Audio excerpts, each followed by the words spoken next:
Right. Welcome, everybody. It is 10 a.m., so we are going to go ahead and get started here. My name is Amy Forbes, and I'm the training manager with the Northwest Mental Health Technology Transfer Center. I want to welcome you to today's webinar with Lamarr Lewis called Motivation in Mental Health Recovery. Just going to go through a few introductory slides before we get started with Lamarr.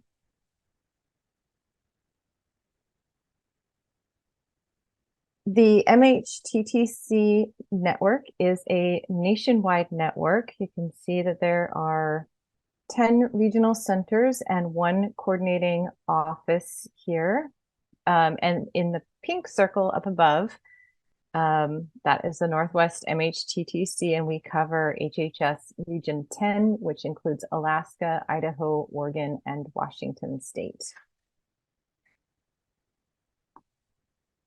Our goal at the Northwest MHTTC is to support mental health related evidence-based practices, heighten awareness, knowledge, and skills of the behavioral health workforce, foster alliances and address diversity of training needs, and to share free publicly available training and technical assistance.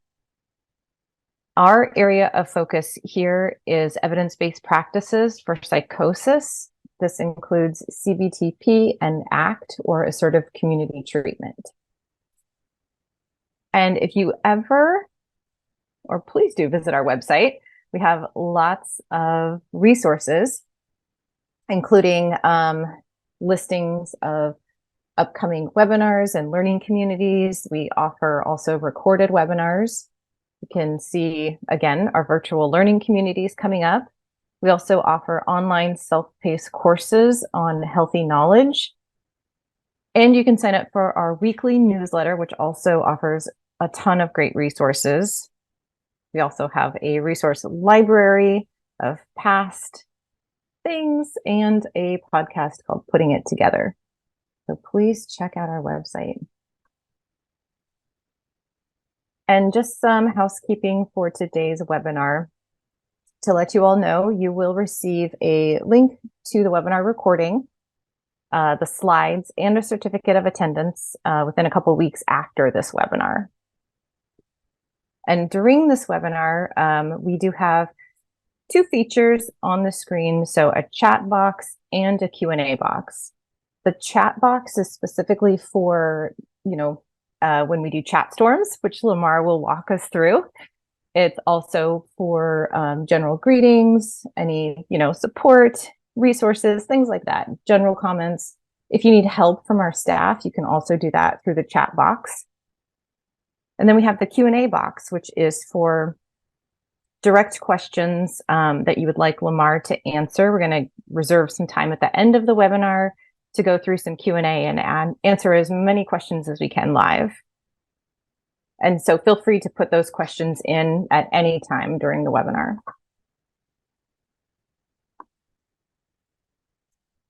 And we do need to let you know, we'll send out a short evaluation after the presentation. We hope everyone will fill it out, as it really helps us learn what we're doing well and what we can improve on. SAMHSA requires us to offer the evaluation, yet they have no official position on the content we provide. And again, this is just ways to connect with us with our website, our newsletters. There's our email address too, if you ever want to connect with us via email. Oops, let me go back. Well, this page doesn't have anything on it, so I'm going to verbally let you know. Please, again, check out our website for upcoming trainings. So April 24th, we're going to have a webinar on service animals, behavioral health, and housing, which I think will be really great and informative. And yes, it's with our tenant law group, which has been with us before. They are lawyers in Washington State. So a lot of things are geared towards Washington, but they do talk about some federal laws as well. Then April 25th, the very next day, we're going to have a webinar on de-escalation and communication in a behavioral health setting. So 2 great upcoming webinars. And so I would like to introduce you all to Lamarr Lewis. Lamarr is a dedicated advocate, author, and agent of change with a focus on community-based mental health. He works with diverse groups, including individuals living with psychiatric disabilities, people in recovery from substance abuse, and at-hope youth, because he does not like to use the term at risk.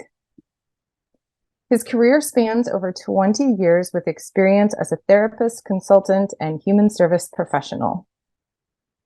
He has been a featured expert and trainer for organizations such as Boeing, Fulton County Probate Court, Georgia Mental Health Consumer Network, Mississippi Department of Health, and the Mississippi Band of Choctaw Indians, and many, many more. His lifelong mission is to leave the world better than how he found it. So with that, I would love to welcome Lamarr Lewis.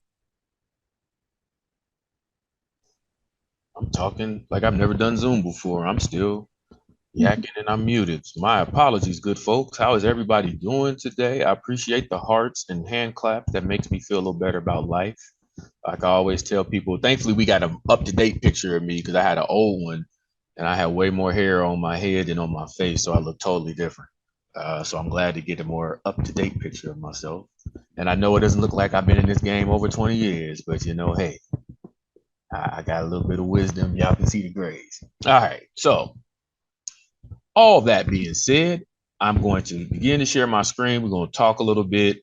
Yes, laugh at me. You're going to hear a lot of bad dad jokes today, a lot of them. So if you can't laugh at anything corny, you're probably in the wrong group. All things considered. So let me go ahead and share my screen, and then I'll get into what we need to do. So you're going to see it not in presenter mode yet. And if you can see it, then I'm going to go ahead and switch to presenter mode now. So then everybody knows, because I know somebody's like, it's not in presenter mode. I know. All right, we good to go. Oh, let me go back. So I'm assuming you're here today because we're talking about the concept of motivation in recovery, mental health recovery primarily, right? With the kind of subtitle of improving client outcomes and their capacity for change. And I want to give a few quick disclaimers that Amy didn't give. And thank you, Amy, for the great introduction. I always tell people you really could just say the last sentence if you wanted to make life a little bit easier. But, you know, I don't mind hearing all that good stuff because sometimes you got to be reminded of the good things you've done, right? And that's part of this motivation component that we'll talk about. But just a few quick disclaimers. One is that I have ADHD. That is not me making it up. That's a verified diagnosis. I found out a little late in life. So that means I verbally process. So my verbosity is not on purpose. I'm kind of thinking through stuff as I'm talking it out. And I might talk a little quick. I'm also from the Midwest. So if I talk fast or something like that, or if you feel like I'm off on a tangent, I promise you I'm coming back. You can always let Amy or Gabriel know that you missed something, and I'll do my best to slow down and bring it back. Second thing is that I'm a preacher's kid. So and yeahs make the sermon go faster, I like to say. So if you're able to engage me, we're going to be as interactive as we can be. I know it's a lot of people on this call, almost 250 people on right now. So we're not going to be able to talk and dialogue. We do have a learning community coming up for that. I don't know if I'm supposed to let the cat out the bag, but out the cat is. So yeah, but this will be as engaging and interactive as we can make it, you know, with the amount of people that we have. Third thing is that I'm a therapist by trade. So that's me. You're going to hear it. It's going to come out. I'm going to reference different theoretical orientations and such. But I'm a therapist. It's me. I'm the guy who's at the grocery store and somebody just comes up talking to me about their life problems while I'm trying to get a bag of grapes. Like, that's just my life. Lastly, I'm a proud public school graduate. I'll only say that because I may not get it right the first time, but you give me a second, I'll get it right. So when you ask me questions later, and sometimes I got to take me a second to process. But once I get it, I got it. That I can guarantee. All right. So if we're good to go, let's get to it. All right. So some of the stuff that you'll learn today, these are what we would call the learning objectives. And you kind of already know that, or else you probably wouldn't have signed up for this webinar. So I really just like to focus on the big question we're trying to answer throughout our couple hours together during this webinar. Okay. And the big question I'm trying to answer for you all is, how can we increase motivation with the people that we serve? Right? How can we increase motivation with the people that we serve? That's the big question we're trying to get answered today. We're going to discuss a few ways we do that. We're going to get some science-based, evidence-based stuff. We're going to get some practical application, all that hopefully within these 2 hours, so that we're all able to leave here with something tangible that we actually can do. And there's actually homework too, by the way. There's going to be some homework. I believe the slides will be up after this, so you can always go back and reference this. And I believe this is being recorded, so you'll be able to go back and watch it again if you missed anything. And I think the last one I did ended up being on YouTube, so it'll be out for people's reference. Okay, so I think I touched on all the housekeeping stuff on my end, so let's get right to the get down, folks. So we want to talk about some quotes to ponder.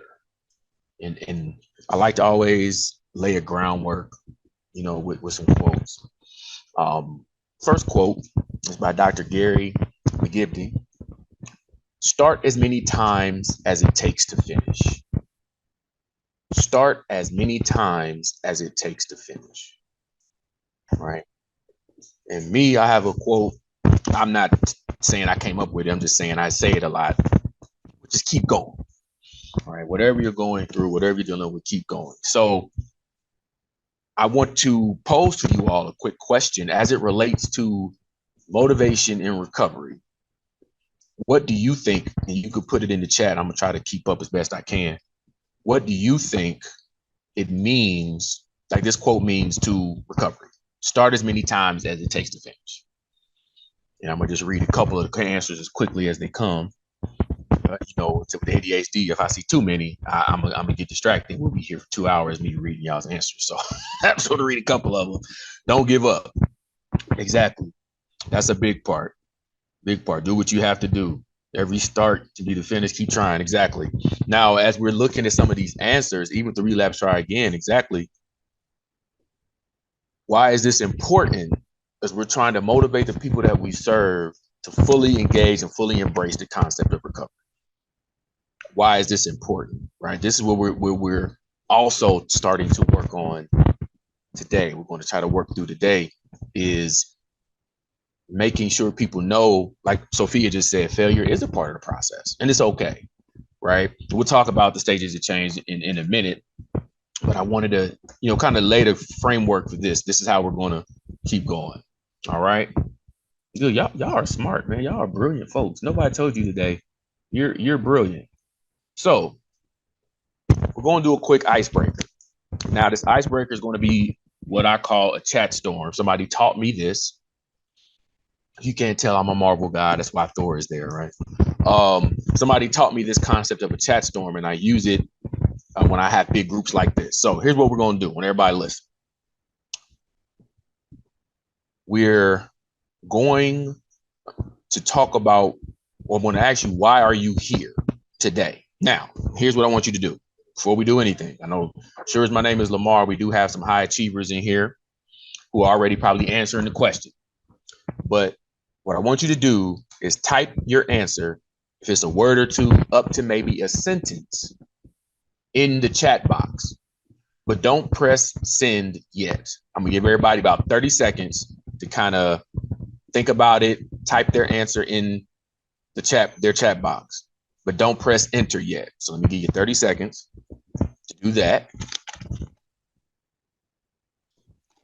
And I don't want to know as bad as Thor does, but I do want to know why. Thor got the exclamation point, right? So some of y'all already answered and didn't. You got to listen to me. You got to listen to me. So if you got it typed in the chat box, now, for those of you who already haven't done it, I want you to press enter. We're going to press enter when I count to 3. Okay, 1, 2, 3. We're gonna get everybody. There we go. The 50 that came in around the same time. That's what I was trying to do. Some of y'all was already kind of trickling answers in, but it helps to keep everything together so that we can keep up. Okay. So some of the answers I see for patients not making progress, helping those who need extra help, learning new concepts, right? I see some of y'all want to gain some information for sure, encourage people, inspire change, educate to help, to learn, help people with recovery, right? To learn some new skills, increase information, help your clients, give your clients more, helping those in need, right? Some of y'all, it seems like everybody here is here to help other folks. Now, I'm asking this for a reason, because how many of y'all can agree with this? If you agree with this, put a 1 in the chat. If you kind of agree, put a 1.5 in the chat. If you don't agree at all, put a 2. Ooh, Tawana, that's a great answer. Mitigate suffering. Oh man, that's a great answer. That's that compassion we're talking about, right? So if you agree with this statement, like I said, 1, kind of agree, 1.5, don't agree at all, 2. To motivate our clients to recover, we have to know our own motivations. To motivate our clients in recovery, we have to know our own motivations. Y'all gotta forgive my dog. She's being very temperamental today. Somebody put a 5. Yeah, we got a lot of 1s. We got a lot of 1s, I see. 1.5. Okay, got some 1.5s. Kind of agree, kind of not really. For sure. And that's fine. You know, that's fine. Right? It's important from my vantage point, right? It's important for us to know why we do what we do. Because recovery, a big part of recovery from my experience is the modeling component. And we'll dig a lot into that in our learning community.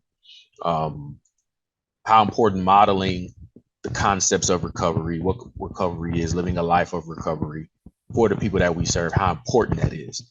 And again, when we talk about recovery, and I'll touch on this in a little bit, you know, it stemmed from substance use treatment, but it's definitely broadened to this concept of recovery in mental health and behavioral health services. So I want us to kind of think about that as we go throughout the course of this our journey together today.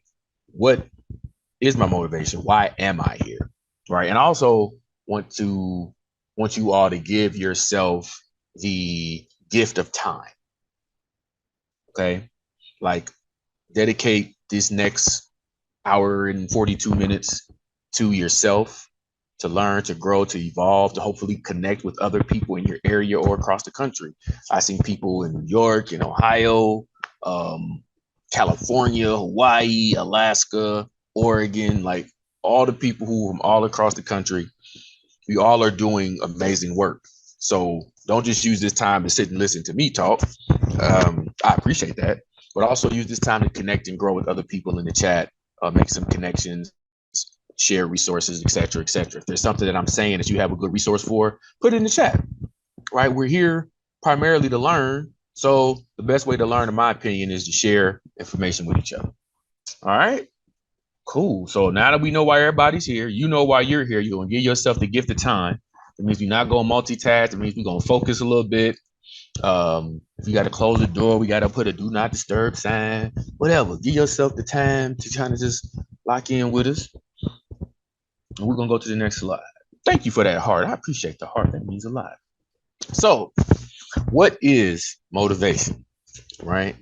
What is motivation? So what we're going to do right now is I'm going to stop sharing for a second and let Gabriel share. We're going to do a Mentimeter. And I want you to think about, while we're switching some stuff out, I want you to think about what motivation is to you. In 1 or 2 words, I want you to define motivation. So when we get the Mentimeter up, I want you can click on, you can scan the QR code, or at the top, if you see it, join and use the code right there. You can do it from your phone. You can do it from your tablet, your laptop, whatever. But get into the Mentimeter and define motivation. And what I would like to do, sorry, Gabriel and Amy, if we can send the folks who attended these word clouds we're going to create just as a reference point is something they can have as a takeaway. Forward moving energy. Okay, good. We got one. There we go. Drive to move forward, desire to act. We got a couple hundred people here, so we're going to let it get as big as we can get for a few minutes. So don't delay. And if you can't put it in the Mentimeter, you can definitely put it in the chat. We may be able to transfer it to the Mentimeter. We may not, but we're doing our best. Somebody said oomph. I don't think I've ever heard that before in this context. I like that. Impetus to change, reason to move. Tracy said drive, willing to change, will to change, self-love, drive to move forward. Victoria said empowerment. We got desire, inspiration, energy, drive. This is fantastic. The ability to go from thought to action, Ann says. Chutzpah. Hope I said that right, Elizabeth. Desire to work towards something. You all got some good answers, man, for sure. And look at how this bubble is just growing with all of this collective knowledge that we have, right? And look at what I really like for you to do is to look, like Miriam just put the word determination. Look at the words that are really big and what these words kind of mean as we're talking about the concept of motivation. Concept of motivation, will, courage, reason, willingness. We'll give it maybe one more minute. Conviction to live our calling. Ooh, Amy, you went deep today. The conviction to live our calling. Inspired. Oh, wow. We got 100 and something responses. Look at this cloud. And I hope when y'all see this, if you want to take a screenshot of it, or like I said, we'll hopefully be able to send it to you. You're able to use this as a reference point of all the collective genius that we have, and all of this stuff we're talking about when we're dealing with the concept of motivation. Right? So let's give it probably another minute or so, Gabriel, and then I'll to have the freedom to choose the life you live and want. Ooh, man, Tawana. Ooh, y'all doing a lot. I like it. All right. Cool. Okay. Well, let's pause here, and what I will do, because this is getting gigantic. I love it. We're going to do another one of these with another concept. Thank you, Miriam. Yes, kudos to everyone. For everybody for participating. It means a lot and makes this goal so much better. We're going to do another one in a second. So be prepared. It's the same process. I mean, it might be the same link. So be prepared for the next one too, so we can get everybody. We got 250 something people in here. We want everybody's feedback in there. Okay, everybody's feedback. Thank you, Tim. Tim, man, we just getting started, Tim. We just getting started with the motivation, Tim. I promise you, by the time this is over, hopefully you'll feel like we're ready to take on the world, man. That's the hope. That's the goal. That is the objective of the day, right? So when we're talking about, and if you can see, give me some thumbs up so I know that y'all with me, because I know sometimes, okay, I see some people raising their hands, so I hope that means the same thing. Okay, we got thumbs. Ooh, there's a lot of thumbs. That's all right. That makes me feel important. And thumbs of all different colors and shades. You can tell those of us who know a little bit about Zoom, we change our thumbs to match our skin tone. And some of us who still using the factory settings, but it's okay. There's no judgment here. This is a safe space. I see hearts and stuff, and not just a safe space. Somebody put this in the chat about motivation. This is a brave space. We're here to be courageous and brave and share and learn and grow with each other, right? So motivation for me, one of the definitions is the reason or reasons one has for acting or behaving in a particular way. I'll say that again. The reason or reasons one has for acting or behaving in a particular way. And if we can drill it down even more simply, a lot of times we're looking at intrinsic and extrinsic motivation. And we've heard those terms before, I'm going to assume, right? When we're talking about extrinsic motivation, we're talking about external, from the outside, right? And if you look at those examples on that slide, compensation, punishment, reward, these are things outside of ourselves that motivate us. For example, we all work. And I believe you all do amazing, fantastic work, or else you wouldn't even be here to want to learn to get better. So I believe you're already ascending. You're already going up, as the young folks like to say, right? However, and some of you may volunteer in your own personal time. we live in a world where you got to make some money to take care of yourself. So for some people, money is a motivating factor. We could consider that quite simply as an extrinsic motivation.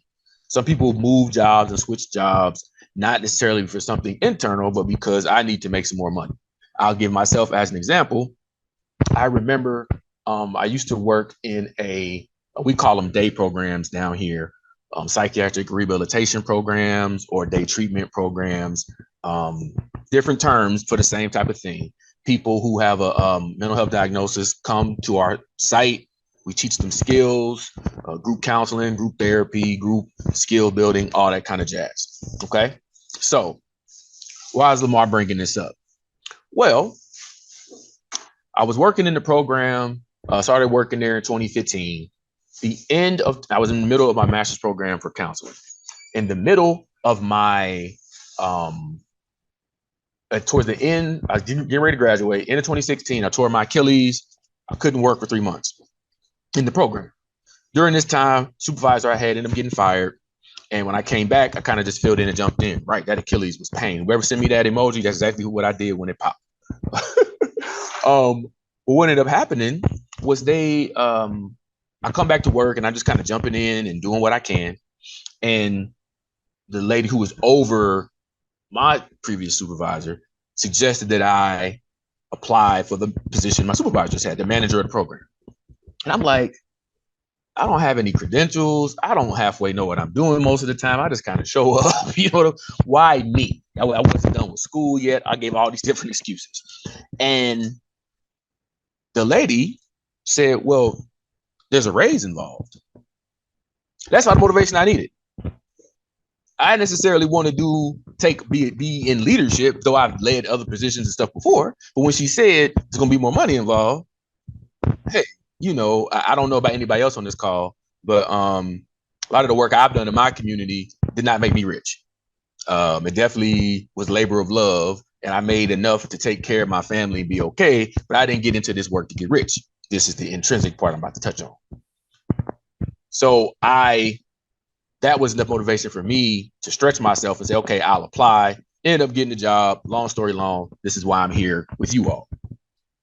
So again, that's an example of extrinsic motivation. Now, intrinsic motivation is why I'm in this field in the first place, right? When we're talking about intrinsic motivation, you see the words in here, from within, right? Autonomy, mastery, purpose, right? These are things that outside forces can definitely impact, but it comes from you, right? So when we're talking about this intrinsic motivation, a lot of times people find a greater enjoyment in the activities, greater performance and persistence in those activities because it's something you actually want to do, right?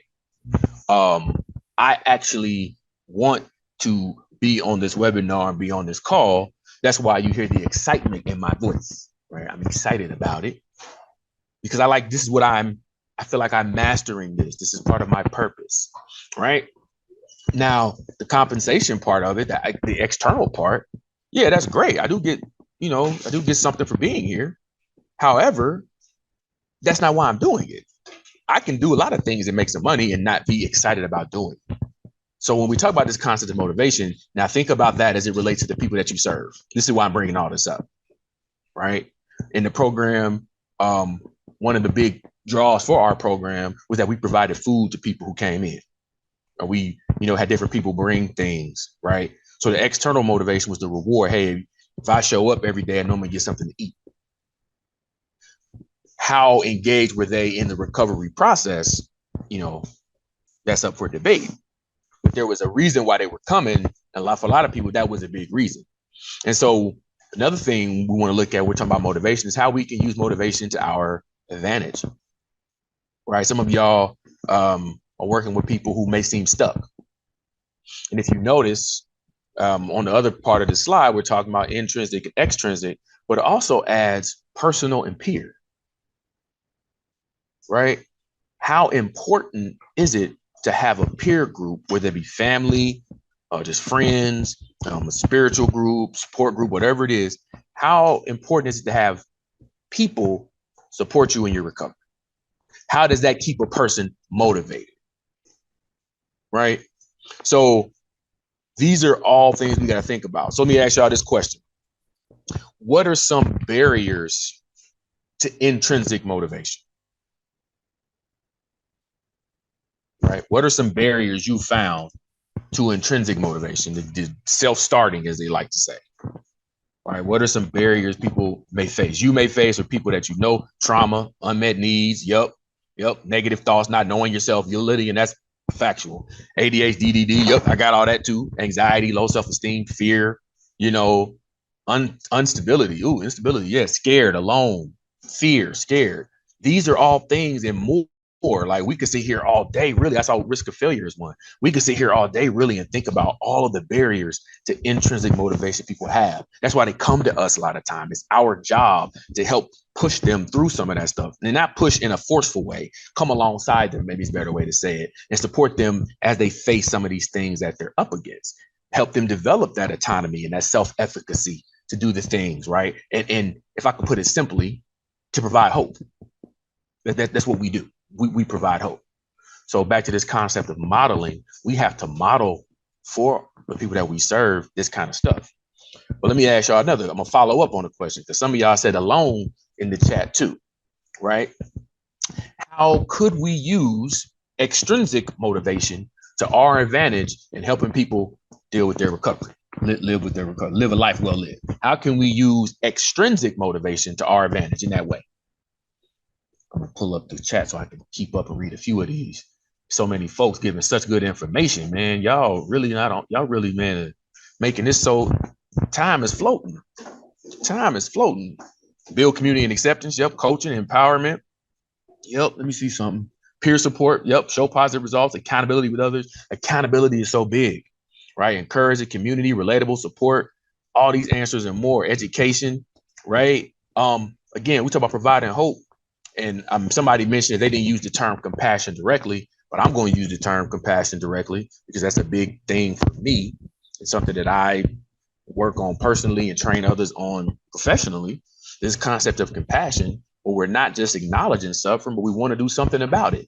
And when we practice self-compassion, one of the first things we have to learn is that we're a part of this family of humanity. All of us are wrestling with something. I just did a group yesterday with a group of folks.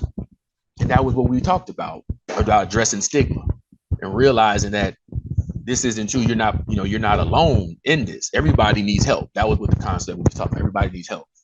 Your help may look different than my help. Your level of need may look different than my level of need, but we all need help, right? And so again, accountability, having people, building community. You all said all these great things. All these things are important as it relates to using extrinsic motivation to our advantage. I want y'all to think about that. And I want y'all to think in your work that you do day to day, are you not only providing hope to help develop the intrinsic motivation, but are you also leveraging the extrinsic motivation with that support network we can build? Are we leveraging that in our work as well? All right, we got to be able to kind of dance between both, trying to inspire the intrinsic motivation while highlighting the extrinsic motivators that a person may have. All right, so keep that in mind. I think we on a good start, man. Y'all doing good, man. Give yourself, everybody, man. If you good with this first one, let's go ahead and just put a 1 in there. Like, yeah, I'm feeling it. If you're not feeling it, put a 2, and that's okay. Ooh, Yana, I like that, Susan. I like that. You are not alone, Yana. Oh, that's good. I like acronyms. I like acronyms. That's good. Okay, I see enough ones. As long as I see one, everybody, I'm gonna keep going. If I see any 2s, I'm gonna act like I didn't see. I'm joking. I'm kidding. All right, we're gonna go to the next slide. So, y'all see the question, what is recovery? I'm gonna stop sharing again real quick. I'm going to let Gabriel put the Mentimeter back on the screen. So now we have a definition of motivation. So now I want us to define collectively what recovery is. You say, I work in recovery. What is recovery? What is recovery? If you can make it in 1 or 2 words, cool. If it's long, like a sentence, put it in the chat, because we won't be able to get the whole sentence in the Mentimeter. So short 1-2 word definition, even 3. I see returning to yourself is 1. Let's see. Ooh, Elizabeth said no symptoms. Wow. Okay. Whatever we believe it to be. Change. Yeah, man. Positive change for sure. Positive, healthy changes. Yeah, wellness. One of them, I didn't understand what it said. Is that declared freedom? I think that's what that said. Reclaimed freedom, maybe. Okay, we got self-care. Wanda's talking about self-care, growth and healing, right? I see growth as you see growth and healing are the two big words in the middle too, right? That's not by happenstance or coincidence, I don't believe. Overcoming, control, returning to yourself, self-discovery, resilience, overcoming difficult situations, developing a version of yourself based on healthy ways of love. Wow, one day at a time. Y'all are really fantastic, man. You know, we got 263 folks in here. We'll let this go for a couple more minutes. Just let the I see adaptive functioning. That's a good one. Let it grow out. Sarah said, "New life." I want you to grow out as much as we can and make sure that I'm giving everybody a chance. Oh, somebody said non-linear. That's good. Y'all, man, y'all, why y'all don't need me, man? Y'all don't need Lamarr today. Y'all got it. Y'all got all the answers, man. Y'all got all the answers, man. Y'all don't need me today. I'm just here to help you see it differently. That's all I'm here to do. Reframing some stuff. I'm just here to help you see it a little different. This is fantastic. Yes. And if you notice in the chat, some of y'all had your hand raised. Amy is reaching out to you directly. If you have a question or something, give it to let Amy or Gabriel know so that when it comes to Q&A time, we can circle back and answer it. All right. We'll give it what time is it? We'll give it another minute or two. I think last time we got to about 165, so I think if we can keep it around that, that'll be cool. Try to get as many folks engaged as possible. And again, hopefully we'll be able to send this to you all. I think we can make like a PDF or something, if I'm not mistaken. So when you get like the post-training stuff, you'll be able to get this as well. And like I always challenge people, man, print it out, put it on your desk, you know, keep it nearby so you can see it. What is recovery for you? Thank you, Tawana. That's a great answer. Redefining who you are. What is motivation? And you know, I'm about to give y'all a free intervention that came off the top of my head. This is something you can do with your folks. You can use the same thing and help them create their own concept of recovery and motivation, right? So this is a good intervention. The same things we're doing. Again, we're talking about modeling the same things I'm doing with you all. You can do the same thing with them. And I think that, you know, they'll benefit from it. Give it one more minute, Gabriel, and then we're going to shut it down. A progress towards a better, I think probably better life. But I would even say progress towards better. I like that. Progress towards better. Good. Wellness, healing, nonlinear, overcoming, control, higher power, freedom, being present, connection. Yeah. Returning to yourself. Okay. We can shut this one down. I think this is good, man. Y'all gave some really great answers. Overcoming personal barriers and challenges. Absolutely, Victoria. That's another great answer. There's a lot of great answers in the chat. A lot of great answers in the word cloud. I like to call it word cloud, unless you know how technologically savvy I am, right? But we're going to talk about this concept of recovery. And I want to lay the beginning of this conversation with these two concepts, right? Because that's what we signed up for, right? Getting better, not bitter. Exactly, Tawana, right? This is what we're here for. Motivation in mental health recovery. So one definition of recovery, general definition, right, is a return to a normal state of health, mind, or strength. A return to a normal state of health, mind, or strength. Now, my issue with that particular definition is the term normal. What is normal? All right, we had a whole conversation about that yesterday too when we were talking about stigma. Right, what is normal? You know, and I think that that's something that we have to be cognizant of when we're using certain phrases, and we'll talk about recovery language in a minute. When we use certain phrases with our folks, right? What is normal? What is baseline? What is a sense of normalcy for a person? And one of the things that I believe all of you all said in your own way is recovery is also self-defined, right? If you agree with that, where they define what recovery is, we don't define recovery for them. Maureen said, I think normal should be stricken from our language. Yes, normal is subjective. It is different for everyone, right? Just like recovery and what recovery looks like for everybody. I know, you know, one of the things that I learned in 12 steps is why they don't promote relationships in certain periods of the program. Why? Because you need to focus on your recovery. when you get into a relationship, and any of us who are in a relationship, been in a relationship, a romantic relationship, we can easily lose ourselves in trying to maintain the relationship. But when we're talking about this concept of recovery, you have to find it for yourself. You have to focus on your concept of recovery. And so when we talk about this, another thing we talk about is a term we use in Georgia, a life well lived.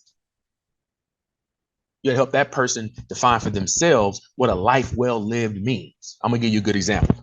There's a young man who I was working with, diagnosed with schizophrenia. He's young, like 18, 19 years old. And what I've seen is that a lot of younger people, because YouTube is so prevalent now, they will get caught in these different algorithm loops of these different kind of conspiracy theories and there's things like that it's hard for them to pull out of. This really anybody, but in the population I serve, I would see this a lot. And so we were talking one day, and he was talking about this thing called manifestations. Is that what it was? Manifestation, where if he thought enough about something, it would come to pass. And there may be some truth in that. That's not the point of me bringing him up. But I was like, well, what are you trying to manifest? He's like, oh man, I want to have, I just want my life well lived. I said, what does that mean? He's like, well, I don't know. I'm just saying, like, I just want my best life. What does that mean for you? What does your best life look like? Then we got to the meat of it. He wanted to work. He wanted to live on his own, and he wanted a girlfriend. That's his definition of a life well lived, not mine. So despite all of the other stuff he was saying and maybe his inability to articulate it clearly, as long as I sat with him and we worked through when we asking the right questions and we provided hope that he can do it, as long as he's making some effort towards it, then you can have the life well lived that you want, right? So when we're talking about recovery, what is a person's life well lived for them? Not for what, I want everybody to win and be successful, happy, and prosperous. But how that looks for me may look totally different than how it looks for other people, right? Exactly, Stephanie. We're going to talk about that in a second, right? So one more definition I'm going to say about recovery. Recovery is the process of change through which individuals improve their health and wellness, live a self-directed life, and strive to reach their full potential. So I'm going to say that again. I'm going to throw this question at y'all real quick. Recovery is a process of change through which individuals improve their health and wellness, live a self-directed life, and strive to reach their full potential. So hearing that definition, how many of us, we can raise our hand, are trying to do the exact same thing?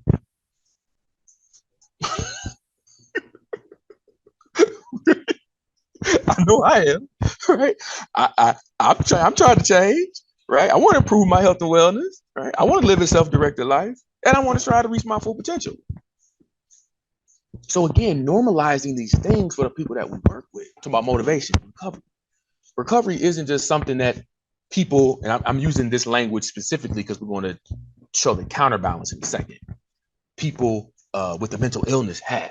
You're only ones who need recovery. Somebody who's dealing with substances, you're the only person who needs recovery. No, this is the concept. Like I said earlier, we all need help. We all want to live a self-directed life and meet our full potential, find purpose. It's something that we all do.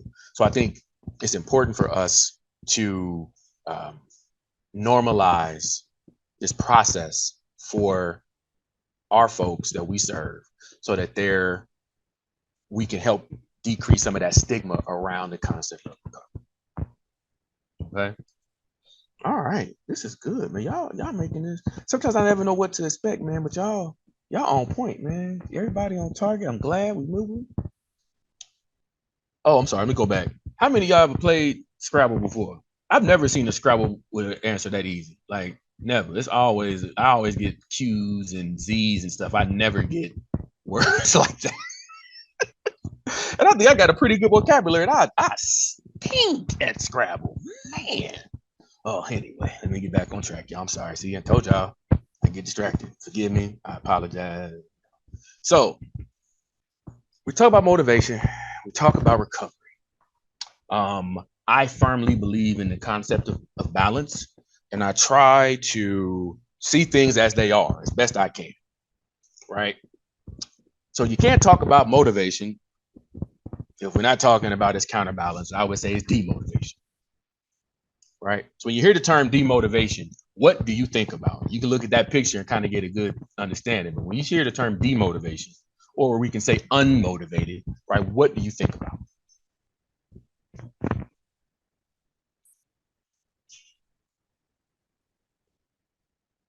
Oh, yeah, blah, obstacles, emotional distress, distractions, relapsing, unwilling, overwhelmed, yeah, fatigue, no focus, yeah, all that, yeah, no internal support. We can probably again be here the rest of the time talk about that. And Amy, before I keep going, did I give the definition again?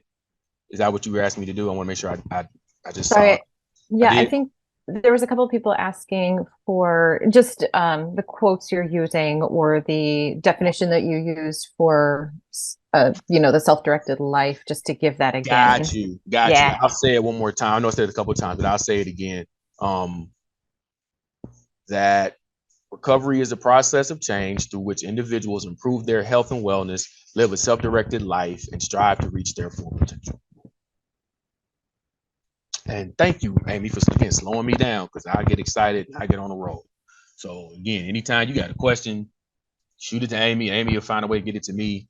I don't keep the chat up the whole time because again, I'll get distracted reading everybody's responses. But when I do check it and I see the feedback, I'll make sure I circle back to whatever it is you got a question about for sure.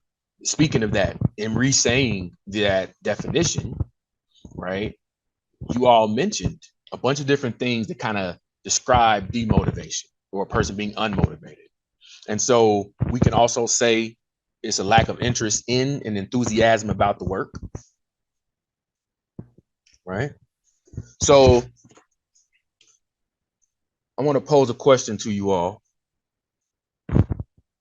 How well would you say you understand on a scale of 1 to 10, let's say? Scale of 1 to 10. 10 means you're an expert, 1 means you're a novice, 5 kind of in the middle, and the other numbers, some fluctuation in between.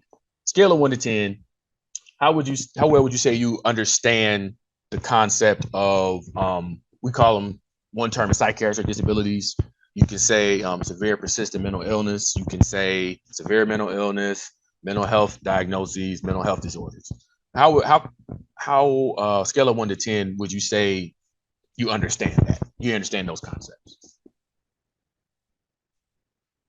I'm gonna look for the answers before I keep.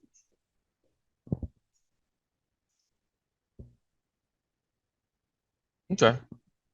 Kind of all over the spectrum, which, makes sense. Some of us really, Charity said most days a 5 at best. Hey, a 5 better than a 0, I'll tell you that. I will tell you that. So keep going, as we said earlier.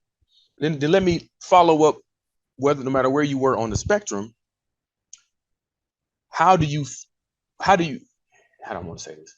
What do you think is a person's diagnosis impact on their recovery and their motivation in recovery? Like, how can a person's diagnosis impact their motivation in recovery? Or what are some ways that can happen?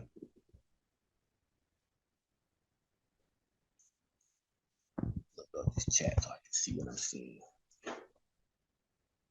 It changes. Yeah, it depends on the person, the understanding of it, funding, outlook, bias, confidence, judgment, cause disruption, a barrier. Other end is stigma. Okay.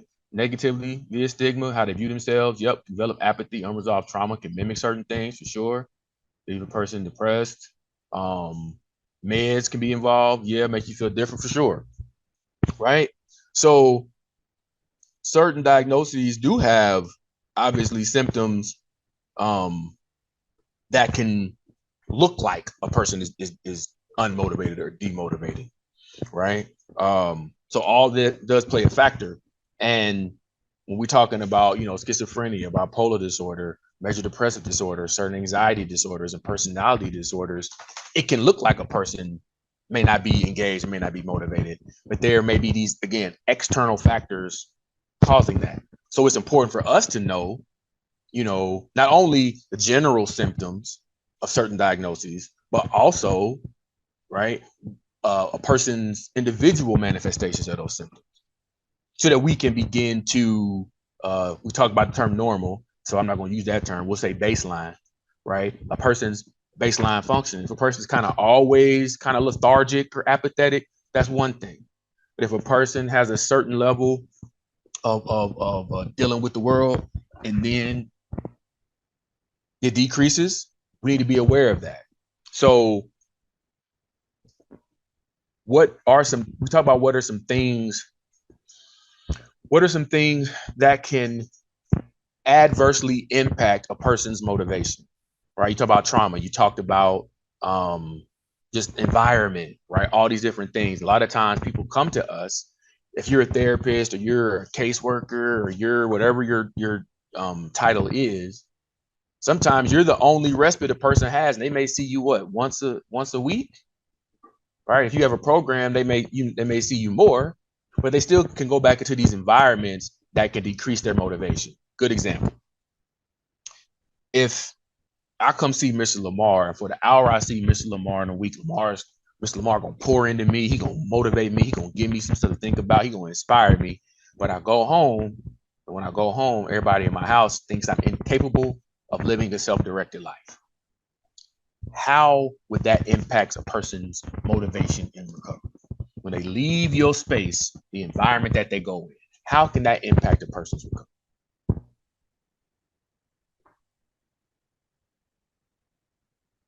Let me see. Negative, reinforcing negative thoughts, right? Feel discouraged. Exactly. It can deter them. I can't tell you how many people, self-fulfilling prophecy, yes, negatively, how many people I see and sit in front of who you can just give them all the positivity you have, and then they go home or they say, man, hey, Mr. Lamarr, I want to get a job, but my mama says I'm too stupid to get a job. Like, I've heard people say this. Like, I'm not making this up. Like, this is stuff I've actually heard people say. And so sometimes we have to help people create their own support system, autonomous from the one that they may live with or the environment that they're in, so that they're able to, and that's why peer support is so important. To the words out my mouth. Makes it harder for us, but motivates to find natural supports. Absolutely. I don't need to say nothing else. Let me just stop right there. She said it. Y'all read her statement. Give her some kudos and high fives, like her statement, because I don't need to say no more. Yep. It forces you, it inspires you to say, let me find you some other positive supports in your life so that you can get that. Right. So just some questions to kind of think about as we move forward. What is demotivation? Right? How does demotivation impact recovery? Big question, because she said something about it being harder for us, right? So how do you stay motivated, especially in periods where you're not motivated? A lot of the things you all mentioned mirror to me burnout. And I can't speak for anybody else, but a lot of places I go, a lot of people I talk to, burnout is a real thing. So how many, let me ask this question off the top of my head. How many of us in this webinar have experienced or are experiencing burnout? Put a 1 in the chat if you've experienced it, or y'all raising your hands too, whatever. Put a 2 in the chat if you don't know what I'm talking about. Put a 1.5 if you have, but you're not really, all the way in. A lot of ones in here. Lots of ones in here. A lot of hands raised. That's why it's so important to know how you stay motivated, because a lot of us are operating out of burnout. Now, you may not want to hear that or not want to acknowledge it, but how can we best serve people who come to us with all the stuff they come to us with if we're not managing ourselves and realizing that I need to take care of myself? Somebody put self-compassion in the chat. Self-compassion, self-love, self-care, right? So then we have to ask ourselves, what are some barriers to motivation? Sometimes the systems that we work under cause us to be demotivated. I don't want nobody to tell on yourself, because I don't know if your supervisor or the owner of your company is in. I don't want nobody to get in trouble. I just want you to think about, are the places that you work supporting you to be motivated to do your work, or do they create structures that demotivate you? Just something to ponder, just something to think about. Something to think about. I see some hand claps, so that means, in the church, they say you stepping on somebody's toes. That means somebody convicted. Let me keep going. Y'all not gonna see. Y'all gonna. We got about an hour and 6 minutes. Y'all not gonna have me preaching for this next hour and 6 minutes. That's not what I'm here to do. I'm here to inspire, right?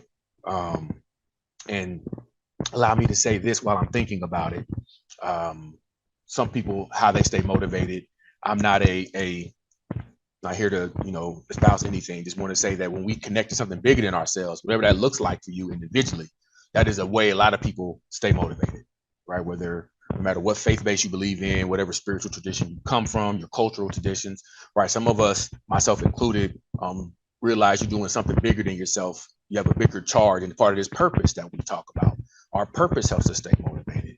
So just keeping that in mind. That was all free. Take that. I'm not going to invoice nobody extra for that little nugget of wisdom. That is just me sharing with you all how I stay motivated. Right? So, see, y'all send them laughs. Y'all going to keep hearing these bad jokes. So you keep sending laugh emojis. I'm going to keep going. So, I got to make sure y'all keep that in mind. All right. So, motivation and goals. Question to ponder, right? Why is it easier to stay motivated when you have a goal? Why is it easier to stay motivated when you have a goal? And we can, put it in the chat. Well, obviously, I put it in the chat. Lamarr. Let me look at some of y'all's answers. And it's funny, like the only face I see on my screen is Amy's avatar. So like, it makes it seem like I'm just talking to her. But I'm talking to all of you all. Clarity, see the finish line. Give you something specific to strive for. Give the reason why. Goals. You want to fulfill a goal. There's an end to the process. Yes, keep a little drive and motivation. Yeah, measurable. See successes for sure. You have something to focus on. Yeah, all them answers, right? Right? And if I can add to you all's brilliance, what I would say is it gives you something to stretch for. Somebody said something similar in the chat, right? It gives you something to stretch for. I'm a former track guy, and when you're running, especially when you're running a relay, right? And I will run third or fourth leg. And I get that baton. If I get that baton last, and I'm going, me and somebody close, how do you cross the finish? Sometimes what they call it a photo finish. You got to stretch yourself to get across the finish line sometimes, right? And so that's what goals kind of give us, because we want to finish. We want to finish, and we want to finish strong, right? So what we need to do as behavioral health practitioners, I like to say healers, right? Because we're healing some of those emotional and psychological wounds that people come to us with, right? And in whatever way you do that. One of the things that we need to do is to develop skills in a collaborative setting that's meaningful, so we can help clients achieve their own goals, right? We need to develop skills in a collaborative setting that are meaningful and achievable goals that client wants, right? We're talking about being self-directed.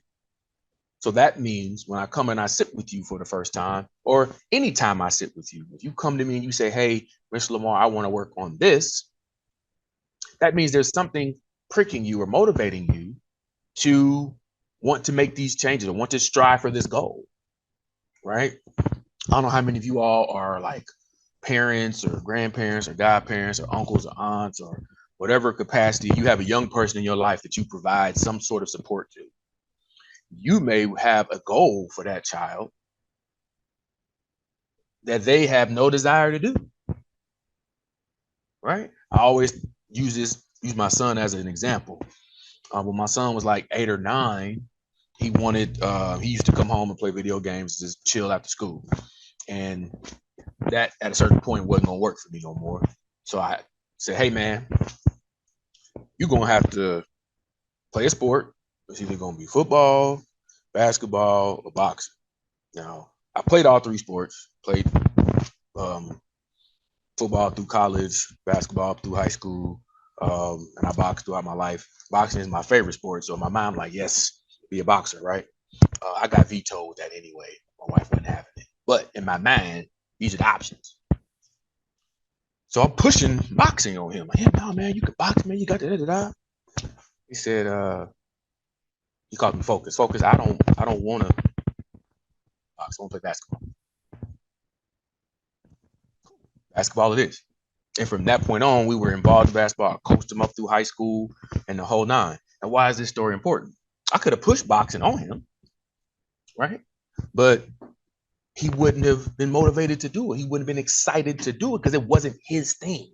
He wasn't interested in boxing. He was interested in playing basketball. And so we supported that endeavor.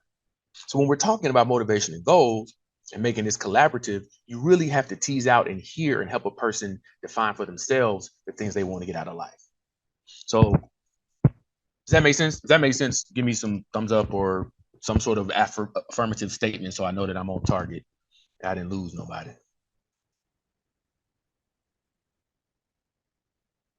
Okay, I see a yep. So yep works for me. All right, see hands raised and thumbs up. Cool. Hand claps, right on. So we're on the same page. Oh, and for me to repeat, what did I say? I gotta remember what I said. See, some of this stuff, you out the dome. Oh. I was just simply saying, and that it's easier to try to engage someone in a goal that you set for them. They're not going to be as motivated, right? And so I was using my son as an example of how I could have pushed something on him that he didn't enjoy because I wanted him to do it. So like, let me frame it in a different way. People are going to come to you, whatever space you're in this healing work, with stuff. You're going to be able to see it immediately a lot of times, or you're going to get an assessment, or you're going to, they're going to come with certain things. And you're going to know that they need help. But if a person comes to you, even though you know they need help in various areas, and they have a different vision for their life, to me, there's a few ways you can handle that. You can continue to push on them what they need help with. Hey, man, I know you want to do blank, but you're still dealing with blank. You can do that. You'll probably get some resistance. In my experience, that's when we get the resistance. And another way you can do it is completely let them guide the process. Okay, well, what is it that you want to work on? And you can go that route too. I think to me, the best is a blend of both, where you're able to say, hey, this is the reality. This is what you're dealing with. This is what brought you here. This is what you want to do. Right now, there's a big gap between what brought you here and where you want to be in life. How can we look at what you got going on and do this together and figure out how we can get you from where you are now to where you want to be? That's all I was trying to say. And I thank you for asking that question, because that helped me clarify that a little bit more. Okay. So I hope that was clear. Oh, right on. Yeah, develop skills. When I mean in a collaborative setting, I simply mean that, let me go back. We're going to do some person-centered stuff with Carl Rogers, right? They're the expert of their experience. Yes, they may come to you with various diagnoses that you've seen or similar experiences that you've seen. But we talk about this collaborative process. There has to be an exchange of information, and they're the expert of their experience. They have to give you information so that you can best help and guide them. So when I mean a collaborative setting, I mean creating an environment where they're the expert, really, of their experience. You're the expert of what you're the expert of, why they come to you. Y'all collaboratively working together. It's not just you guiding the treatment, it's them guiding it and you coming alongside them. That's what I think by that. Thank you again for asking them questions. I'm glad I caught them, because otherwise I would have missed it. All right, so we good. We'll keep going. So there's the statement on the screen. This is from Tim Tebow. But I saw this as it relates to what we're talking about, motivation and mental health recovery. So what do you think about this statement? I'll always use the negativity as more motivation to work even harder and become stronger. I'll always use the negativity as more motivation to work even harder and become even stronger. What do you think about that statement when you see it or hear it? And then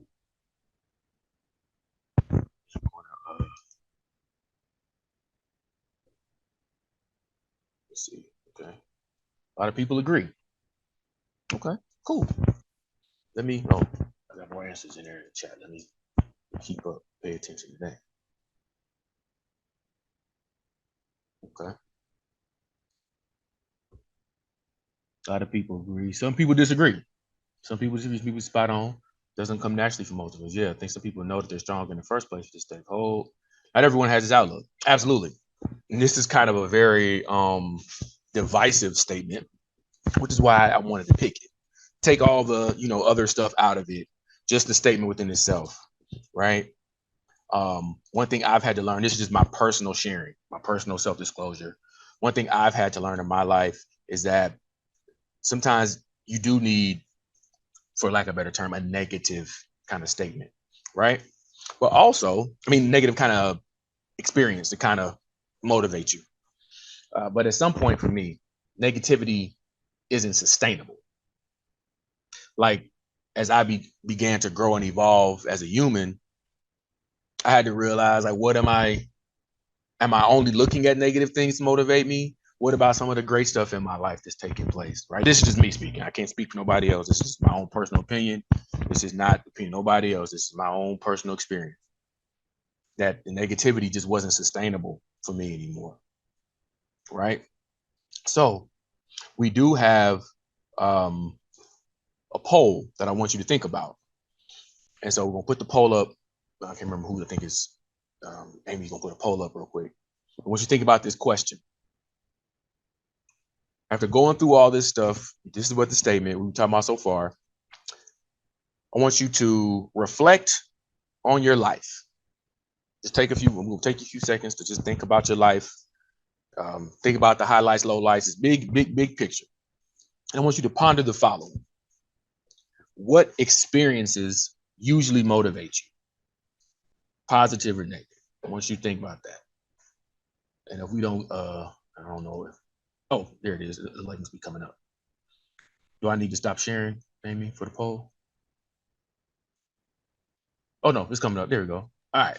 Yeah, no, you're good. Okay. All right. What usually motivates you? Positive experiences or negative experiences?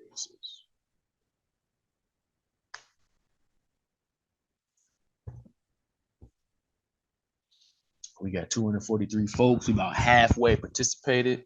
So we're going to give it a little bit of time. And somebody's right, Amy. Amy said both, for sure. And right, Angie, this is something to think about. Yeah, it can be both. And for those of us, we don't want to get into the black and white thinking or the, living in the extremes, because obviously there's a breadth of experience, and that's kind of where I'm going with this. You do need, from my vantage point, both, right? Like my favorite singers, Frankie Beverly and Mays. He got a song called, Joy and Pain, Sunshine and Rain. Like you can't get one without the other. Can't get one without the other, right? So with the 69% of y'all who use the positive experiences to motivate, we're gonna talk about that in a second. However, we can't act like negative things don't happen and negative experiences don't push us forward, or experiences that we perceive as negative. So a big part of why I asked this question is because think about all the stuff you said can impact a person's motivation early. A lot of times, and different studies show this, we're very hypersensitive to negative experiences. This dates back all the way to our ancestors, and this is a survival thing, right? But some of those same threats we don't experience the same way in 2024. So if we're hyper focused on these negative experiences, sometimes we can overlook the positive stuff that can reinforce what we're able to do, right? So a big thing that we all do, I'm assuming in our own ways, is help our clients and the people that we serve reframe their experiences, right? That is one way to kind of deal with both, right? One of the things about our brains, that our brains are designed to keep us safe, what they're designed to do. So when we understand that, a lot of how we view things is viewed from that lens. I want to be safe. So if I've been hurt before, in whatever way we've been hurt, I'm going to remember that negative experience versus maybe sometimes how I've been loved, right? Or I've been supported. So how can we use that as healers to help our folks move past this demotivation or this stuckness?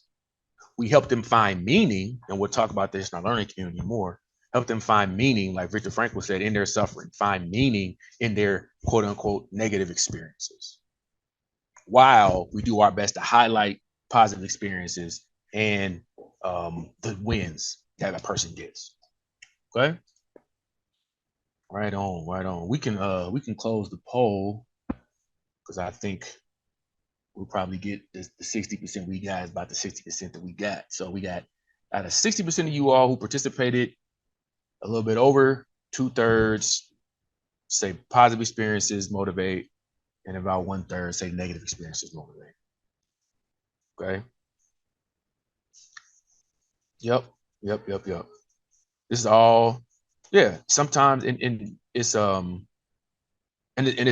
it's cool, right? Some of these negative experiences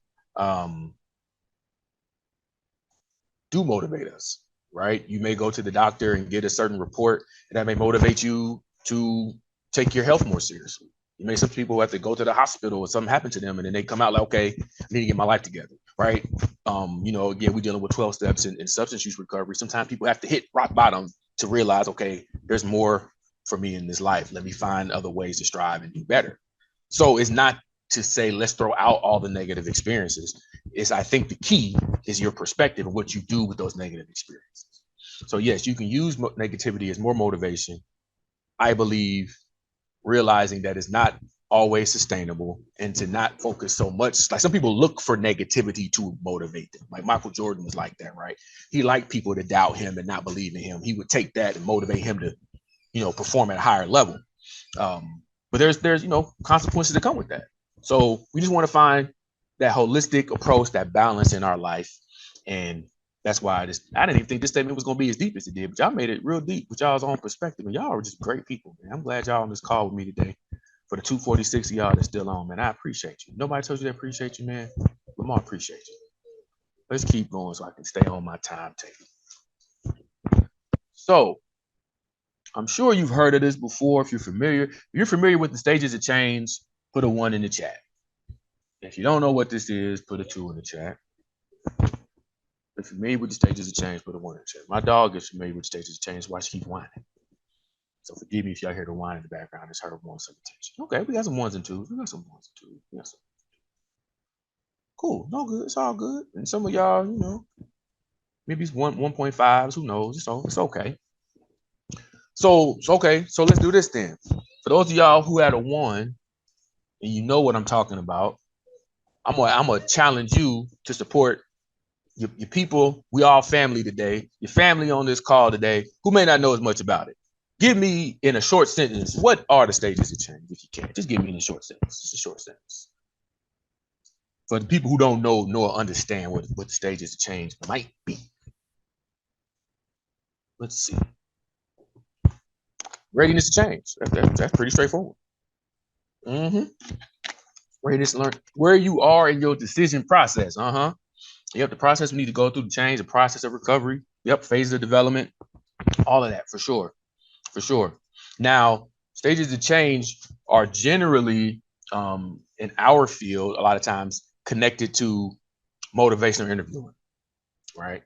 So if you're familiar with motivational interviewing, and you're familiar, you've heard of the stages of change before, right? So we'll go through each of these stages of this model. This is part of the trans theoretical model of change, right? It was kind of developed in the 70s as a way, like you were saying, to help people with their decision making and where they are in the process of any kind of change, right? Not just behavioral health change, but just how do we change these behaviors and why maybe some people are based on where they are in this cycle, okay? So we're talking about pre-contemplation, right? Generally, they don't want to make a change. They're not there yet. If you've ever sat with a client who is like court mandated sometimes, or their parents or family make them come, right? They don't feel like anything is wrong with them and what they're doing or how their life is going, right? Pre-contemplation is where they are. They're not even thinking about changing. Let's just make it very plain, okay? They're not thinking about changing. They don't see enough cons, right, to say, you know what, on this cost benefit analysis, I probably need to make a change. They're not there yet. Okay. Contemplation, which is again just what it sounds like. They're thinking about it. They may And one of the things we talk about in motivational interviewing is the change talk. You begin to hear them say things like, you know what, I'm gonna give a good example of my friend. I got a friend, one of my best friends named Luke. He has been an avid drinker since we were in high school. I've known Luke since 7th grade, over 30 years of my life. So for at least 20 plus years, he's drank a lot. And over the course of our time together as friends, I tell them you need to get it together and all that kind of stuff. You tell people you care about when you see them going down a path that may not be what you see for them. Here I'm going with this story. So I'm talking, and one day, maybe a few years ago, he randomly texted me, and we've been having this talk again, 20 some years. He said, "Man, I think I drink too much." Never said that before. And all the time we've had this conversation, he just said out the blue, "I think I drink too much." That's contemplation. Now it's at least rolling around in your head that maybe something is off here that I need to be aware of and start making changes toward. But like I told him, like I tell you all, something you can share with your people, it don't matter when you get it, as long as you got it. So yes, we've been having this conversation for umpteen years, and I could hit you with the, "I told you so, I'm right." No. Because in my own life, I've been a parallel experience. So it doesn't matter when you get it, as long as you got it. So now you contemplate. So then now we go, this is determination on the picture, but we also call it preparation, right? We're preparing to change. We're avoiding going home a certain way because it drives us past our favorite bar, right? Maybe we are asking more questions about how we can do certain things, right? So all these things, in different preparation again, and that's where that change talk continues to increase. All right. And then we're also, this is something they want to do now. You know what, man? I think I'm gonna check myself in to such and such, or I'm gonna go see my therapist, or there's certain things that are starting to do and preparing themselves to make this life change. Then we go into the action phase, right? We're doing the things to help us change our behavior. This is part of this stage of change, right? So we didn't care. Now we care a little bit. We're getting ready to make a change. Boom. Now we're changing. We're going to our meetings. We're going to see our therapist. We're taking our medication. We're, all that kind of stuff, right? But then, as sometimes happens, and that's why this is incorporated in this process, is the relapse phase, right? At some point, sometimes we fall off. If you ever been like me and maybe you're trying to lose some weight, or you're trying to get in shape, or you're trying to do something for a period of time, you're real consistent, you own it. But then something happens and you fall off for a minute, right? You got to work relapse into the stages. That's why we have relapse prevention planning, right? Because we know it could happen. Once we get past that phase, we get to the maintenance phase, where we're sustaining the changes that we've made, right? And so one of the things we have to constantly do as healers and helpers is we're constantly assessing where a person is in these stages of change, right? Where a person is, and also noticing certain signs that a person may be regressing or relapsing or things of that nature, right? But if you look at the blue arrows in here as well, there's something that I want to highlight. It says you can exit and re-enter at any stage. You can exit and re-enter at any stage of this change process. So you may go from maintenance and go back to contemplation. You may go from relapse and go right back into action. Like, there isn't, like we said earlier, somebody said earlier, and it's not linear. These are stages of change, and it is a process. And we want people to trust the process. And we want to be able to provide hope throughout this whole process. Now, we have to make people aware, right? Awareness is key in this pre-contemplation stage. But as they're contemplating, this is where that psychoeducation comes in. This is where that providing that positive feedback comes in. As we're preparing, we're helping them plan, right? That self-directed plan we talked about earlier about that collaborative environment. That's where this comes into play. With action, there goes that accountability part that we're talking about. When they relapse, we provide compassion and empathy. We're not going to beat them up because they relapse. We're going to help them get back where they want to be. And then as they maintain, we're going to keep checking in with them. The hope, I tell people I work with all the time, I'm working to get fired. I don't want you to see me every week. I want you to begin to develop the skills and the autonomy and self-mastery that you're able to do these things on your own. And if you want to come and talk to me, you can always come talk to Mr. Lamarr. I'm here, check in. But I don't want you to be reliant on me, right? And when we're talking about the concept of recovery, when we talk about the self-directed life, that's what we want to help people do. Not to mean that we're totally disconnecting our support from them, but we want them to understand that at each stage of the process, we're here to support, but hopefully you get to a stage in your recovery journey where you develop that self-efficacy to do some things on your own, right? Does that make sense to everybody? So let me ask y'all this question. We can put this in the chat too. How have you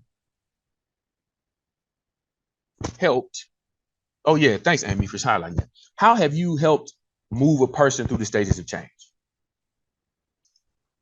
How have you helped somebody do that in your own work? How have you helped somebody do that?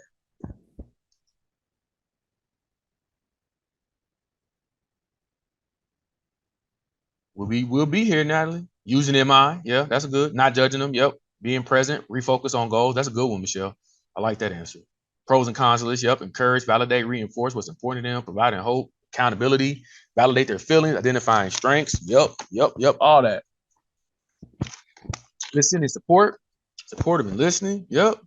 Discussing healthy supports. You hear that term support keep coming up, right?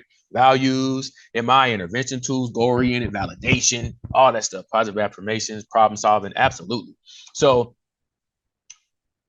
this is kind of the same kind of question. So if it sounds redundant, forgive me. So we talk about how you moved somebody through stages of change. How do you motivate somebody through the stages of change? How do you motivate somebody through the stages of change?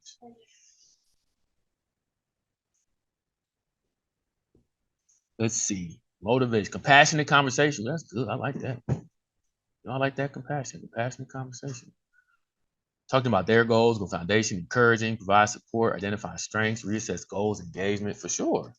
All these things are ways we do that. Y'all, man, y'all own it, man. Y'all, it lets me know we're in alignment, right? And wherever we are, we got some great, it gives me hope that we got people out here doing the work and helping people despite some of the stuff, that may keep us being fully engaged. Y'all are still doing the work, and I applaud you all on that. Give yourself a hand clap for doing that. I know I can't hear the hand claps, but give yourself a hand clap. Let me see a flood wave of hand claps and high fives. Good job. Good job.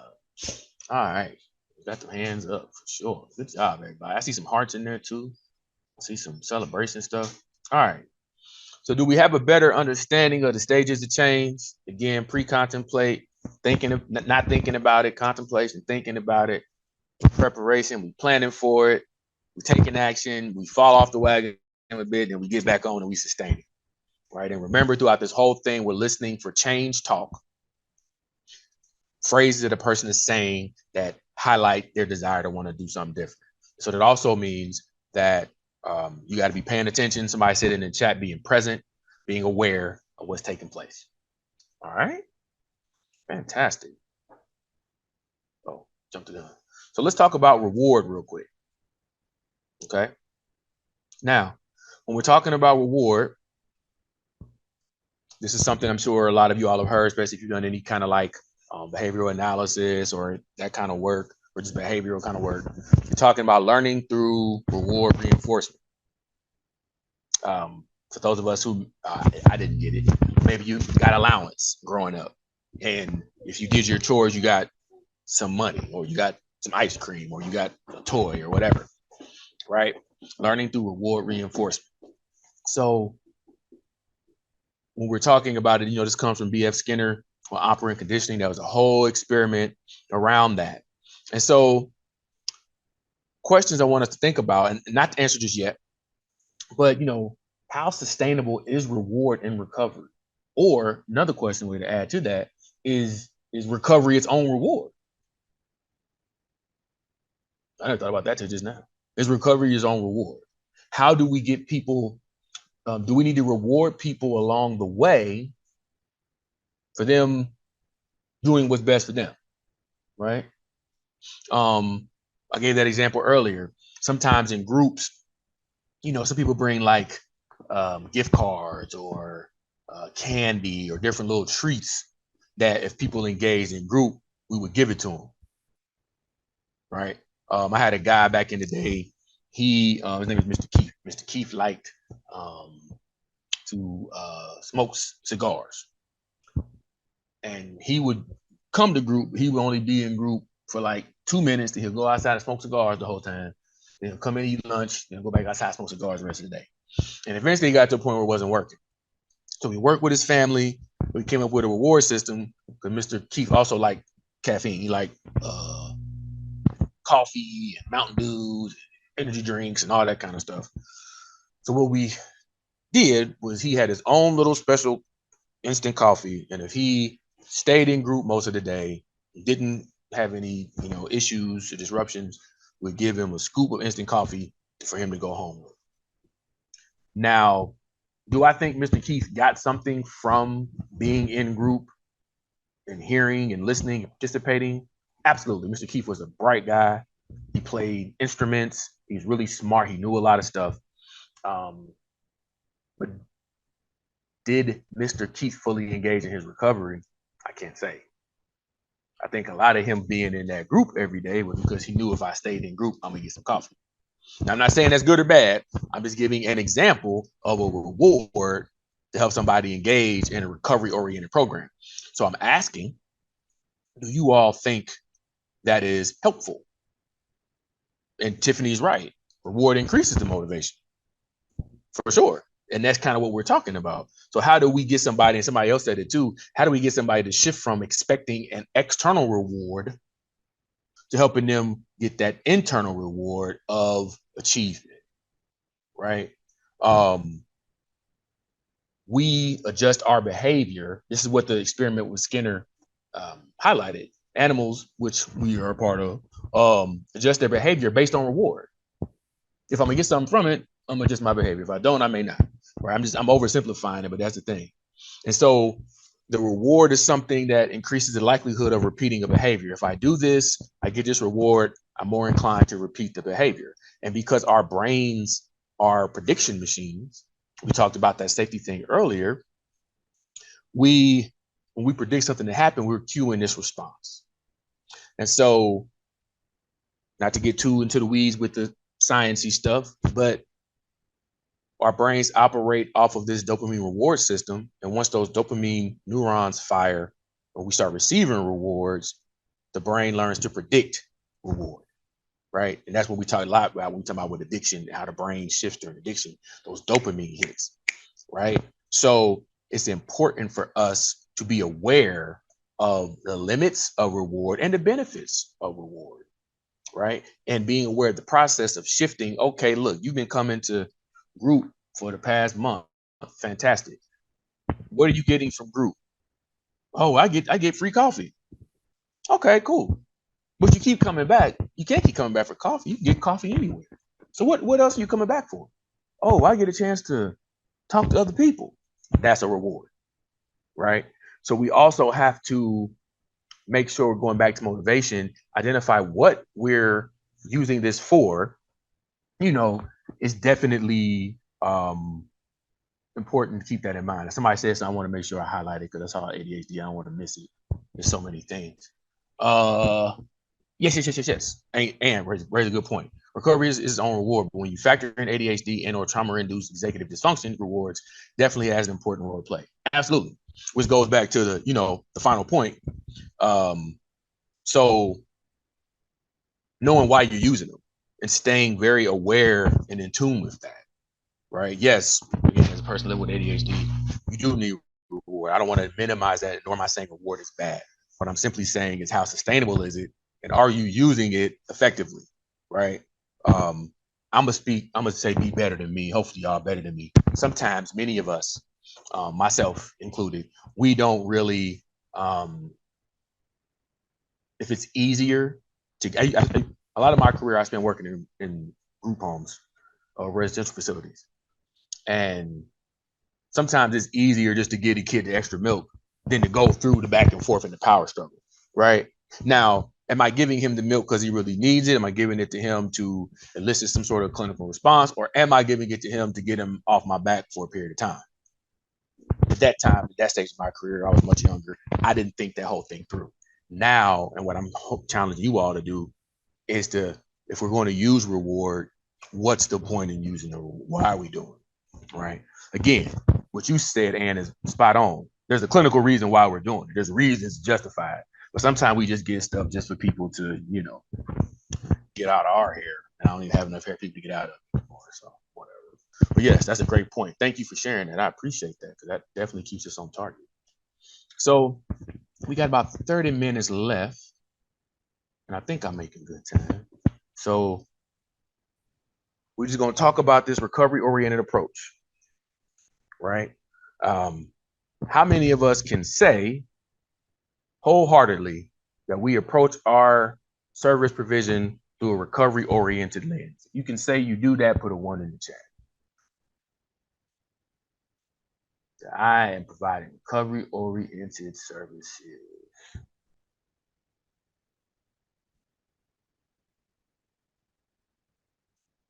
A lot of us. That's good. That's fantastic. That's fantastic. No, Shane, okay, no wrong. I got some 1.5s in there. No big deal. That's fine. That's fine. That's fine. Okay. All right. And so when we're talking about recovery-oriented approaches, we first, obviously, that's why we started out with this, have to understand what recovery is. Recovery is for ourselves. What recovery is, you know, generally in our field. We have to make sure we're aware of all of that. And so one of the first things I like to always remember is that I'm dealing with a human first. If I don't remember nothing else, when we're dealing with a recovery-oriented approach, or I go to these different organizations and we're discussing what a recovery-oriented approach is, spend time remembering that we're dealing with people or humans first. Now, that may seem a bit cliche, that may seem a bit, you know, naive or whatever, but I'm no longer surprised. I've been surprised by how many people who work in our field who forget that basic concept, that we're dealing with other humans. I've sat in different meetings with people when they'll talk about the clients that we serve or people that we serve, and they'll use these very stigmatizing terms. And it's like, that's not me. Like, we're not a part of the same thing. They got problems when they come here. I come here to get a check. Like, I've heard things like this, right? And I hope you haven't heard anything like that. You can tell I've heard a lot of off the wall stuff throughout my career. And so if you remember nothing else today, remember that we're dealing with humans first. We also have to, you know, recognize the importance of a person-centered and strength-based approach to promoting recovery. So what does that mean? Dealing with humans, and we're trying to find what's right with them, not so much what's wrong with them. That's easy. We want to always promote strategies that combat stigma and promote inclusivity and acceptance. We don't want to isolate and separate because somebody's different, right? We want to explore strategies that promote community integration and social inclusion for folks. For many people, this is something somebody told me that has stuck with me ever since. They said, this might have been 5 or 6 years ago now, how we may look forward to Friday, a person coming to a program like the one I used to run, or a peer support program, that's how they look at Monday. When the weekend comes or the evening comes, they may not do anything that gives them any value or meaning or hope based on their environments, how their family or the personal care home they may live in, a transitional home or whatever, right? They're not given the opportunity to fully integrate in their community sometimes for various reasons. So we want to explore strategies, like you all said, natural supports that promote that integration in their community and social inclusion, to help them not feel as isolated and really fully engaged in that recovery journey. Because like we said, when they have supports, they just tend to do better, right? Understanding the role of housing, employment, and education in the recovery process.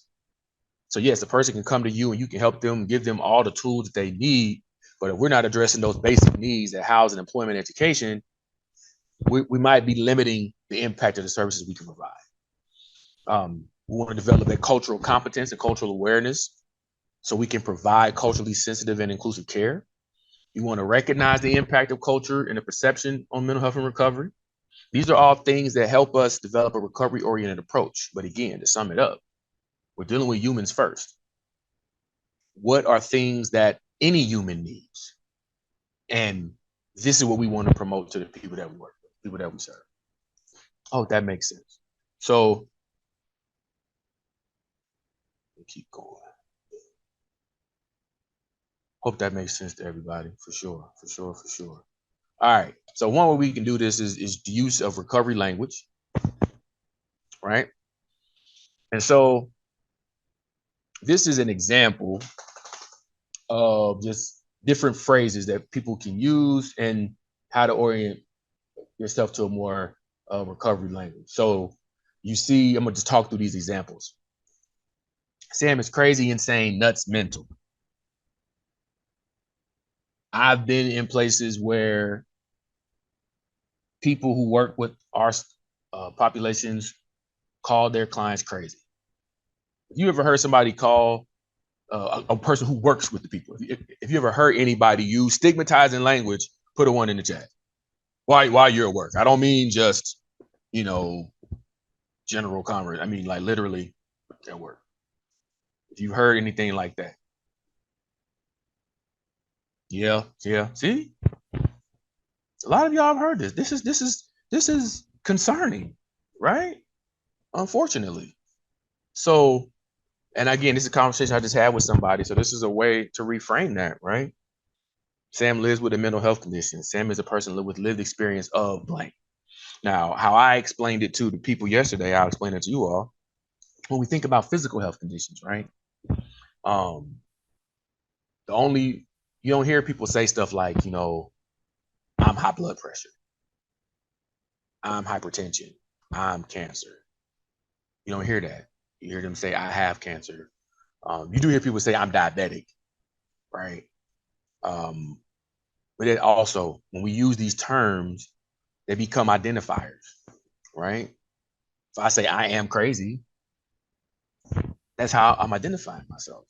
But if I can say, I'm living with high blood pressure, I'm working to get it down, it's a more empowering perspective, right?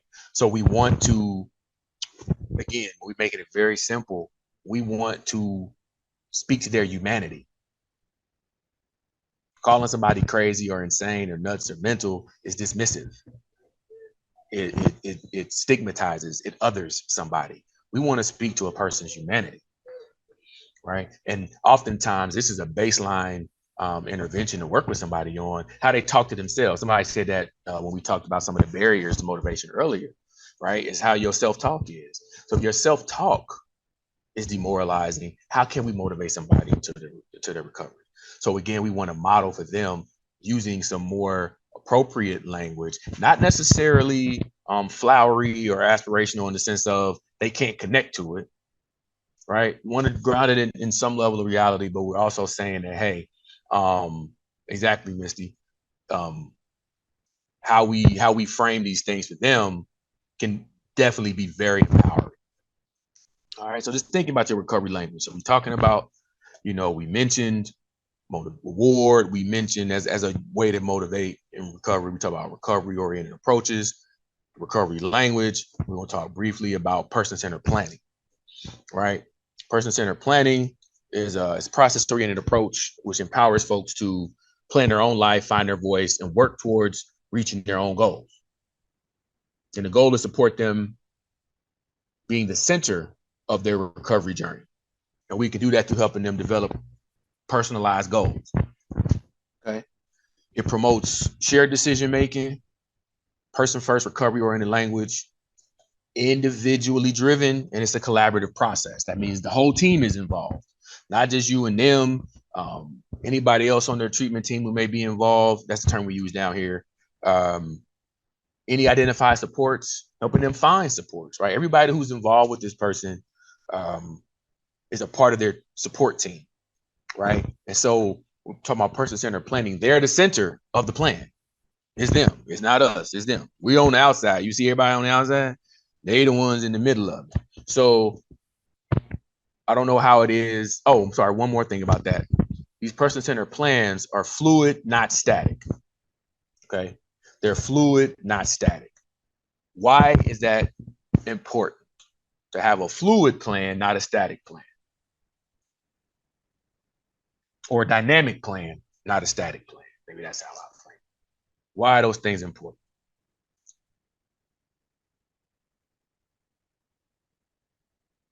Scroll that down. It allows ups and downs because things are ever changing, right, Nicole? There's room for change and growth. We're hoping our clients are changing, so it would make sense that their plans do too. Absolutely, life changes, things happen, right? And hopefully, we're creating goals that they're achieving. We're collaboratively creating goals that they're achieving, right? So that's important for us to do, to create goals collectively that they're able to not achieve, that they're easy to achieve per se, but that stretch them, right? Stretch us as helpers, but also that they can achieve. I'm sure a lot of you all have heard about SMART goals and things like that. We want to make something that's measurable and attainable, right? And so when we're talking about this, I don't, and I'm speaking from my experience, but I believe it's like this probably in other areas too. How many of you have ever heard the phrase, goals should be in a person's own words? How many of y'all have ever heard that phrase? It'll be from higher ups, auditor, or something like that. Goals should be in that person's words, own words. A lot of people. Okay, great, cool. So I can go down this bit, so I don't have to over explain it. Absolutely. So where we have to put the words in quotes. So a lot of us, what we do with all of our knowledge and education and student loan debt, we learn all these clinical terms to use. Lamarr will reduce symptoms of executive dysfunction, i.e. time management and disorganization, from 7 days a week to no more than 2 to 3 days a week over the next 6 to 12 months. That sounds fantastic clinically, right? But I might be telling you, I just want to make it to work on time. That's the goal. Now, how do we do that? The clinical part is on us. But the goal that we're helping them achieve, right, is to get to work on time. So we want to help them find goals that are meaningful for them. Sometimes it will require a little bit of digging, like somebody said earlier, but we're able to do that as long as we keep them engaged in that collaborative process. And we're talking about motivation and recovery. They know what's wrong with them. We have to provide hope to help them find what's right with them, and we use that to build upon those strengths, right? So when we're doing this collaborative process, working with them, right, they might say the goal, okay, how can we make this happen? Maybe they've tried all the stuff, you know. I remember I did a workshop on time management, and because I realized I have executive functioning issue, you know, I'm like, why would they pick me to do time management? Then I had to remember, because I have executive functioning issues, I'm the perfect man for the job. I've done everything and tried everything.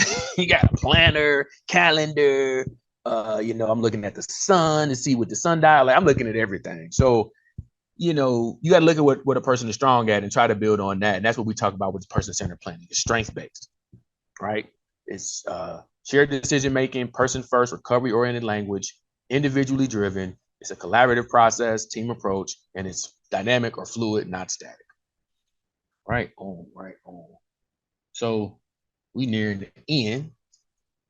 And this is adapted from Dr. Christian Wall. He's a psychologist out of Wake Forest University. He did a training on how positive emotions can impact like stress resilience. And he used a lot of science. So some of the science stuff I learned from him.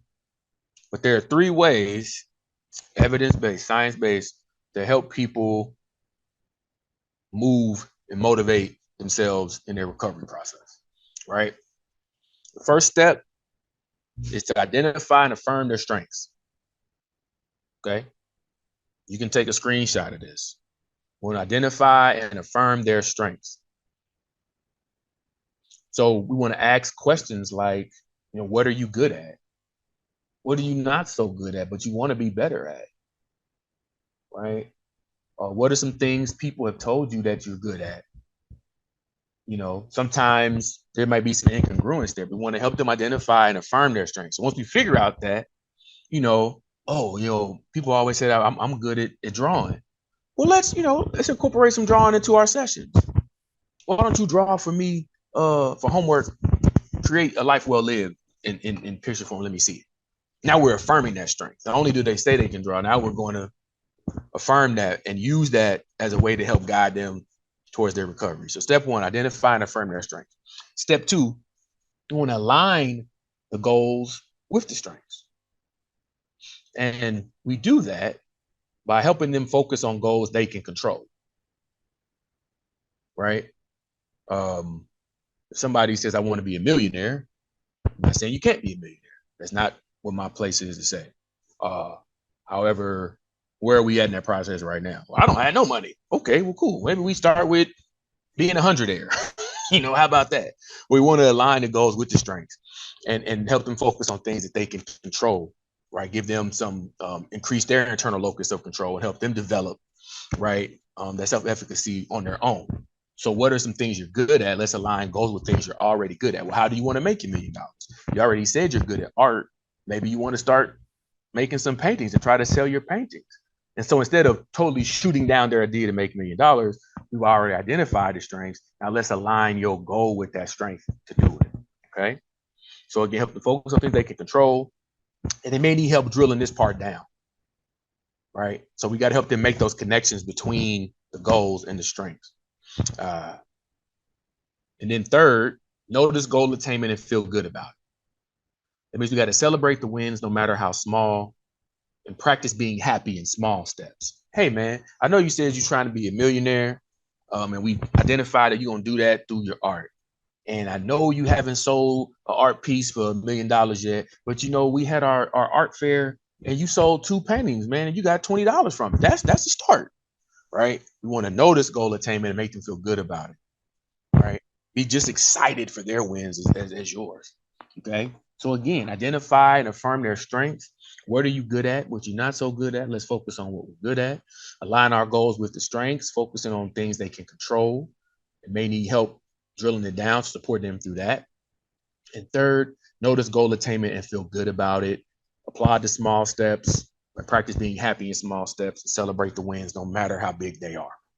Okay. And when we go back to step 2, when we talk about focusing on things they can control, one of the ways I've done that in the past that I think is very helpful is called dichotomy of control. It's a Stoic concept, but we use it all the time, a lot in CBT or whatever, where we literally, I will draw on a sheet of paper a line. One side says in control, one side says out of control, and we not out of control, outside of my control. And then we just list the different things they're experiencing, what they actually have control over versus what they don't. And there's many ways you can adapt that particular intervention, but I find that to be a very practical way. And I've done this with youth all the way up to adults, how we can actually identify what's in our control and what's not in a way that's not so kind of out, it's very practical. All right. So I told y'all was gonna have some homework. It's not bad homework. It's not bad homework. It's just homework. It's just some stuff to kind of reinforce the learning. I want you to think about what you want to accomplish this year and what help you may need. You can write this out. Maybe you want to finish school. Maybe you want to get a promotion. Maybe you want to buy a house, whatever that is. And then think about what help you may need or what support you may need to get that done. And then I want you to write a strength-based goal to achieve that which you need. I want to finish school. I know I'm probably going to need a tutor, but I'm already good at blank. How can I build out something that's strength-based based on what I already know? Going back to what we just learned, right? What are some of my strengths that I can identify and affirm? Can I create a goal that aligns with that? And then when I start achieving it, can I feel good about it? All right, so that's your homework for today. All right. So, and I'll have my website and email on the slide later on, or somebody might drop it in the chat. You're more than welcome to give me your update on how well you doing with these things. Like, I want to know. So shoot me an email and say, hey man, I did it, or say, hey, I didn't understand nothing you said. Can you talk to me about it some more? I'm fine with that. But that homework, think about what you want to accomplish this year to help you need, and then write a strength-based goal to achieve. Look studious like this brother in the library here. He the only one in the library, so you know he ready to learn. He getting the grind now. He took his glasses off and everything. Right, be like that, brother. So he's motivated to learn. Do we have any questions? Actually did pretty good time. Did great time. Thank you so much, Lamarr. I don't have any questions in the Q&A right now. I think that, my goodness, you do such a good job of involving everybody along the whole way. And the chat is busy. Emojis going up. Reactions are huge. Fantastic. It's great.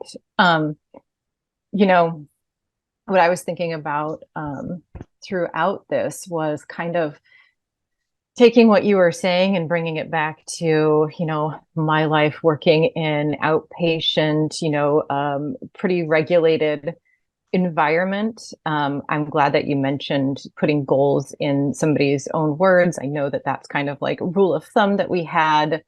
Things that I was thinking about too is, you know, when people first come in, when you're talking about intrinsic motivation, you know, their motivation right then and there is to get an intake because they may be in crisis. And it's really, really hard and difficult to think about those treatment goals that we have to put into place when somebody is in crisis. Sorry, I was laughing. Misty said she wanted to see my dog. Yeah, I saw that. Yeah. Join the learning community and we'll get you in. Right now she finally settled down. But yeah, good. no, I think you're right, Amy. I think that you know, we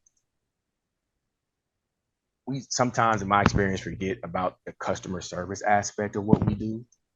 Like, yeah, you're coming in for an intake, and I know depending on the settings you work in, sometimes people have to wait a long time, or, you know, there's different things, and people may, you know, maybe they had to take, you know, public transit to get where they are, or they had to go through certain type of transportation services. And we just forget about just being kind, being nice to sometimes to people, and just saying, you know, hey, I know this is going to be, you know, a couple hours to get this information. You may have said it before, but I'm just trying to, you know, learn about you. Like, those little things go a long way, and sometimes happen changing somebody's perspective on their experience when they come with us, for sure.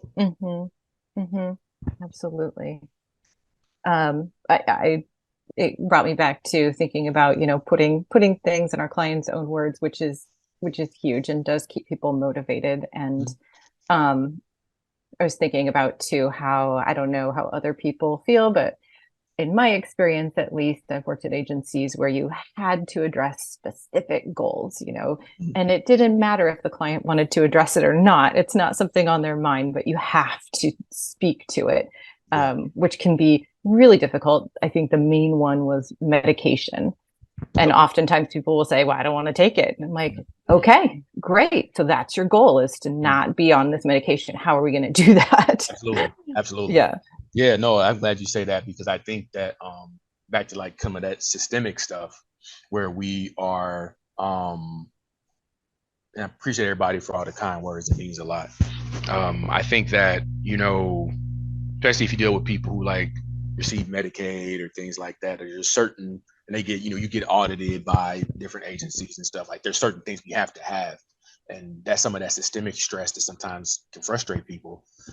But to your point, you have to find a way to still keep them engaged while kind of meeting your benchmarks. Like, we still have to document stuff, still have to be in the journal, we still have to do certain things, and that's just the reality of the work, especially in the settings that we're in. But I think that it's important for us to remember that they're still guiding this process. And because it's on paper doesn't mean they'll adhere to it. So the best we can do is hopefully help them see the benefit in, you know, what is kind of mandated for us to do. And that's kind of hard from my perspective.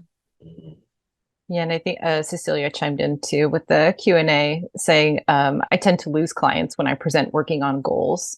What are your thoughts? I know they're probably not ready, but it does happen. And it's something that, of course, like we were saying, we have to do and we have to talk about. For sure. I find that, and it could be a whole session within itself, right? The goal setting process. Sometimes it's about the words you use. Mm-hmm. Some people look at goals and depending on what setting you work in, some people have been through this process many times, right? So they're just kind of like, oh, here goes another person I got to sit in front of and tell my life story, blah, blah, blah, blah. But I think that, for me, the language that you use, what are some things you want out of life? What can we help you with? Just different ways of framing those statements. And then you're still going to get or what some things you don't want, right? What are some things you don't want in your life? Like, because you're still going to get the goal. They just may not say it directly, like, I want to stop drinking. They may not say it that clearly, but they may say, man, I just want to go back home with my wife and kids. Oh, okay. That's technically a goal. You didn't express it in that way. Now it's our job to help kind of drill that down into something that we can use clinically to help push the treatment process forward, the recovery process forward. So that's my best suggestion on top of my head. Like, what words are we using when we, bring up the topic of goals? Because the word goal may off-put somebody. Maybe they haven't achieved much in their mind and they're fearful of it. So we may have to do some reframing and finding some meaning and looking at past successes and how they achieved that. You graduated high school. Was that a goal of yours? Was that something you tried to do? No, I didn't try. I just did it and kept going and went to class and passed. Oh, well, and connect it like that. So I'm always trying to find parallels as best I can to make it make sense. Yeah, absolutely. And I like that kind of reframing, not maybe using the word goal. Maybe that's too much and too overwhelming, but using something smaller, different, whatever it may be. Yep. Or, sometimes you got to take a session and just educate what is a goal and what does that mean? Yeah. Yep. Absolutely.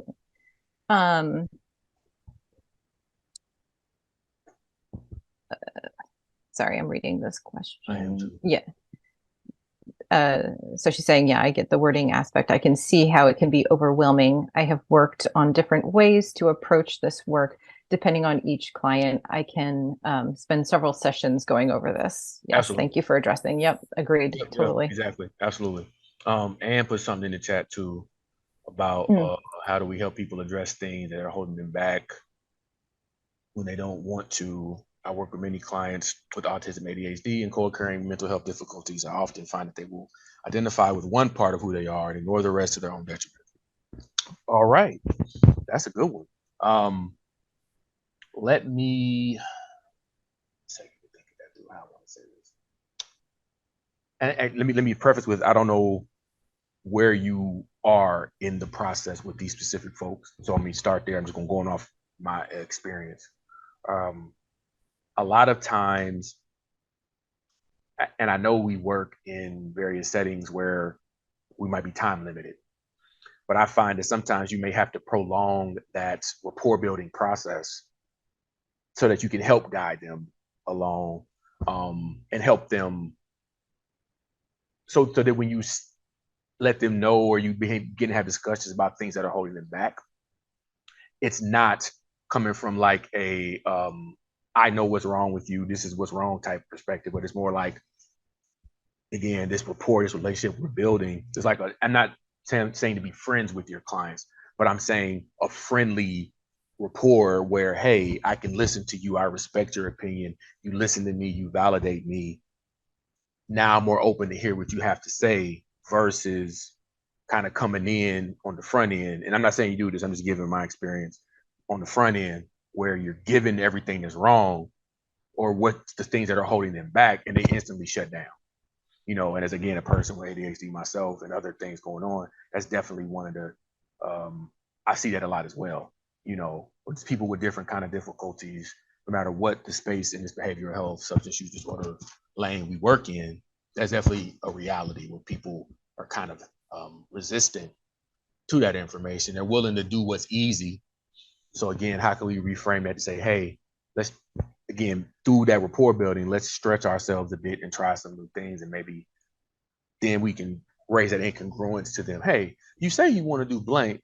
You say you want to graduate high school, but you don't turn in your homework, so your grades are low. How are we? Help me understand. Like, they are more responsive when they are, from my experience, when they feel like you can talk to them, you listen to them, you validate them, and that may take time.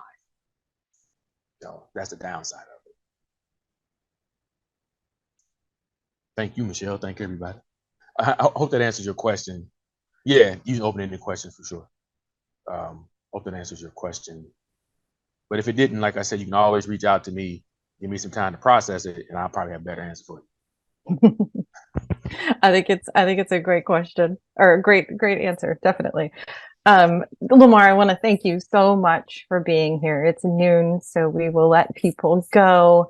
And again, everybody, please check out our website. We've got more coming from Lamarr. We have 2 learning communities coming up, one in May, and I believe one July. Correct me if I'm wrong, June, July, something like that. So please check out our website. And thank you all for being here today.